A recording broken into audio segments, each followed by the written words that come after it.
Ito mula kay John Reps yan. China at Pilipinas nagkasundo kaugnay sa issue. No? Amerika at Pilipinas kinakasa ang panibagong operasyon mga tol.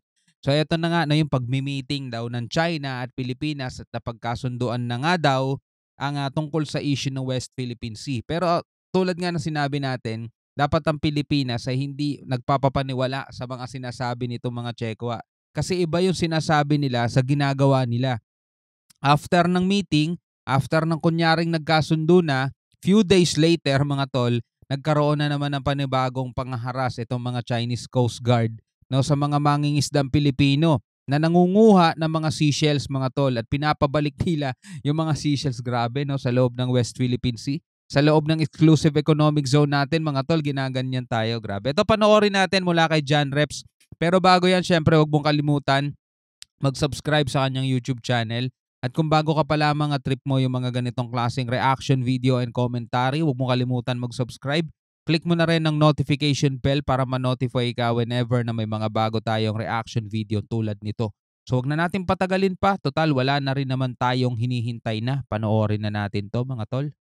Matapos magkainitan ng Pilipinas at China ay nagkaroon ng tapat at malalim na pag-uusap ang dalawang panig kaugnay sa sitwasyon sa West Philippine Sea. Alamin ang buong detalye mamaya. At sa patuloy na pagpapalakas ng alyansa ng Amerika at Pilipinas, ikinakasa na ang panibagong maritime joint operation sa West Philippine Sea. Ano naman kaya ang magiging reaksyon ng China dito? Kaya para malaman ang buong detalye ay tumutok at makinig na mabuti. Ano pa nga bang aasahan natin sa magiging reaction nila, di ba?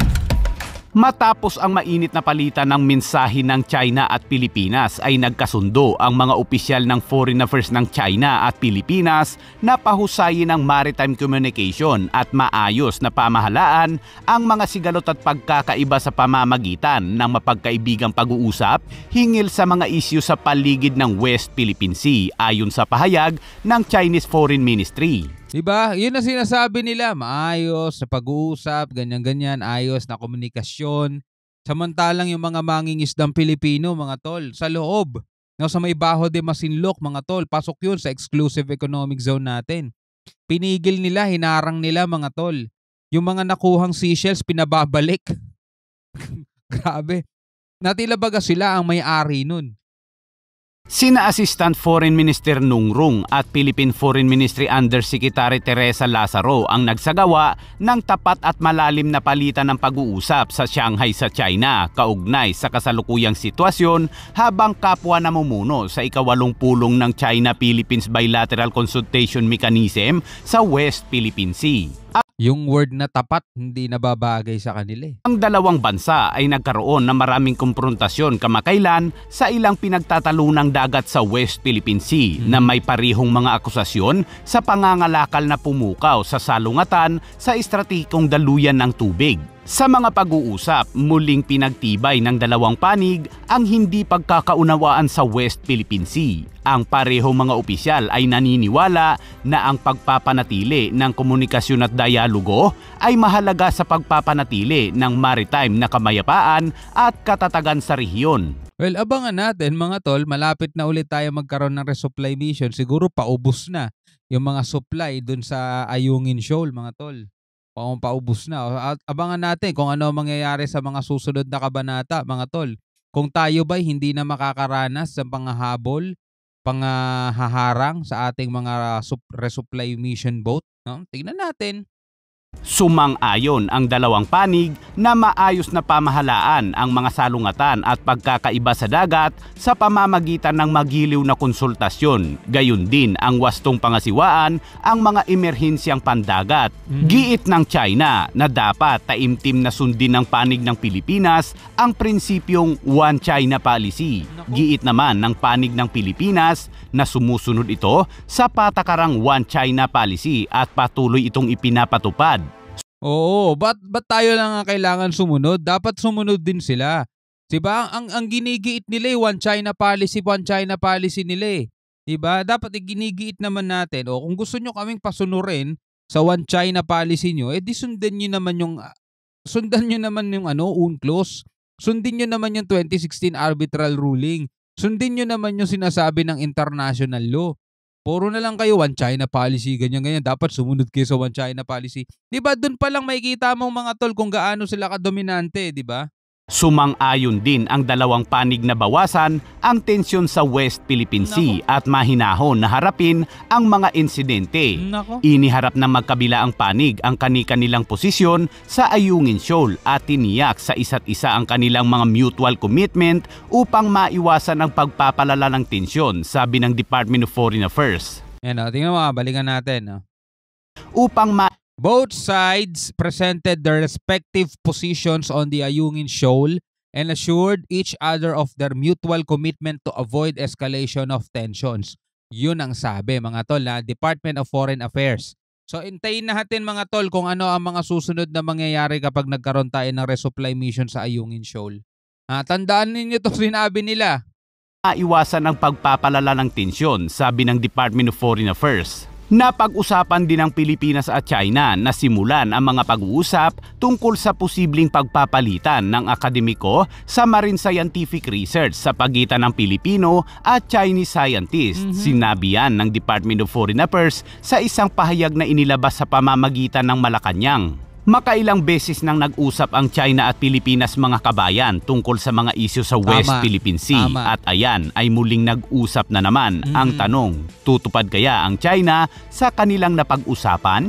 Magandang tanong yan. Comment kayo sa baba mga tol. Ano sa tingin ninyo, tutupad ba sila sa napag-usapan? Ako, maasa na akong wala. Wala, hindi sila marunong mag-honor ng salita nila mga tol. Diba? Number 1 na lang mga tol, nagkaroon ng UNCLOS, may pirma sila dyan, ayaw nilang i-honor. So, yung mga pinag-usapan, wala. Di yan. Sa isang post naman ni Philippine Coast Guard Commodore J. Tariela, sinabi nitong sa pangako ng China ay malalaman na ngayon ang kahulugan ng pangako at sinseridad na anuman ang ipinangako at napag-usapan sa Pilipinas ay dapat ipatupad nito. Dagdag pa ni Tariela, hindi magdadalawang isip ang Pilipinas at patuloy na ilalantad ang pananalakay upang haharas ng China at mapanuksong aksyon na nagpapataas ng tensyon sa West Philippine Sea kung magkakaroon pa rin. Tama, no? Dala lang kayo ng media. Dala lang, every time na may resupply mission, dala kayo media. Bigyan nyo ng matibay na camera, diba? Na talagang kahit na bombahin ng water cannon, hindi masisira. At sa ibang balita naman, sa hindi matatawarang alyansa ng Pilipinas at Amerika na hinulma na ng kasaysayan, alyansang hanggang ngayon ay patuloy pang pinapalakas ayon kay US Ambassador Mary Kay Carlson, kung saan nakipagpulong ito kay DND Secretary Gilberto Teodoro kasama ang iba pang mga opisyal ng Armed Forces of the Philippines. Sa pulong, tinalakay nila ang ilang plano kabilang ng ilang defense cooperation gaya ng panibagong maritime joint operation ng Amerika at Pilipinas sa West Philippine Sea. Certainly, this coming year, we expect both of our militaries to continue to operate and to exercise and to do whatever it takes, both bilaterally, multilaterally, to ensure the safety and security of our peoples. Hindi na nagbigay ng iba pang detalye si Carlson kaugnay sa pag-uusap para sa joint patrol sa West Philippine Sea. Pero nauna nang sinabi ni AFP Chief of Staff General Romeo Browner na mahalaga ang maritime joint patrol ng Pilipinas at Amerika para maipakita sa mundo na lalong pinapalakas ang isang rules-based international order. Noong Nobyembre, naganap ang unang maritime joint operation ng Amerika at Pilipinas sa West Philippine Sea at ilang bahagi ng dagat malapit sa Taiwan na nakapaloob sa exclusive economic zone ng Pilipinas kung saan umalma at kinundina noon ng China dahil nakakasira daw sa pag-uusap ng China at ibang bansa kaugnay sa agawan ng teritoryo. Pero ayon kay retired Senior Associate Antonio Carpio, nakasama noon ng legal team ng Pilipinas sa The Hague, Netherlands, kung saan nanalo ang Pilipinas kontra China, anya dapat magtuloy-tuloy pa ang patrolya ng Pilipinas at Amerika sa West Philippine Sea. We should have a series of joint patrols every year, especially because we will be sending our survey ship and drilling ship to Reed Bank.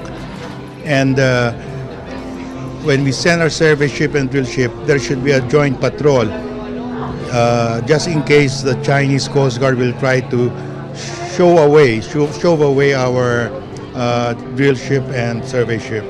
Wala rin tiwala si Carpio no, sa China kahit na nagkakaroon na ng pagpupulong, alam niya na sa bagay hindi lang naman kasi isang beses nagkausap ang Pilipinas at China Maraming ulit na mga tol 'Di ba? At talagang lagi naman nababalewala yung mga pinag-usapan So sanay na rin tayo sa mga ganyang bagay Sa ngayon ay wala pang pahayag ang China kaugnay sa panibagong joint patrol ng Pilipinas at Amerika sa West Philippine Sea. At yan muna ang bagong balita na hatid ko sa inyo ngayon mga kabayan. Alright mga kapatid, ikaw bilang isang Pilipino, panghahawakan mo ba at paniniwalaan mo ba ang sinasabi ng China mga tol? Nako, ang hirap panindigan, ang hirap paniwalaan yan.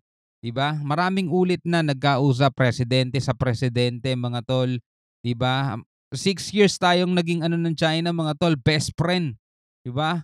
Todo nagisunod-sunuran dyan si Digong dati mga tol.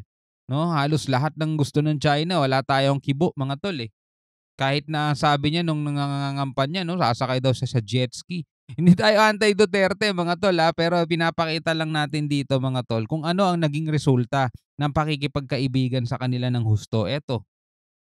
Ano nangyayari ngayon mga tol? Pinapanindigan lang natin no, kung ano yung talagang atin. Yun ang ipinaglalaban ng presidente ngayon at ng gobyerno ngayon ng Pilipinas. At majority ng mga Pilipino mga tol ay sang-ayon din no, sa pamamaraan ni PBBM about dito sa issue dito sa West Philippine Sea mga kapatid. Ikaw bilang isang Pilipino, ano masasabi mo? Comment ka sa baba. Hanggang sa muli, ako nga pala si Shobaldi. Peace out.